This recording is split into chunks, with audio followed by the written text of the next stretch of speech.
অধিবেশন আহ্বানের যে প্রজ্ঞাপন সেটা যেদিন সেশন হবে তার 15 দিন আগে কমপক্ষে প্রজ্ঞাপন করতে হয়।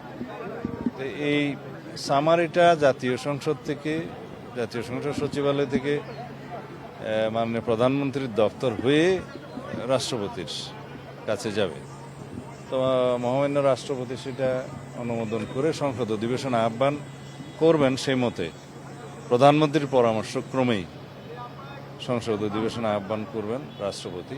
সেটা নির্ধারণ হয়েছে 12 তারিখে মার্চের সংসদ অধিবেশন আহ্বান করা হবে এবং সেই অধিবেশনে কি কি কর্মসূচি থাকবে, কার্যসূচি, অর্ডার অব দি ডে, সে বিষয়ে আলোচনা হয়েছে।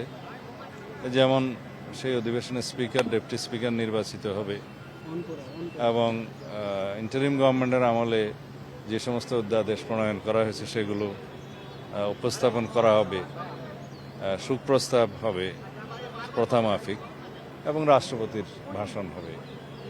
আর অন্যান্য যে সমস্ত বিষয় থাকবে সেগুলো পার্লামেন্টের রেগুলার যেগুলো জব সেগুলো হবে।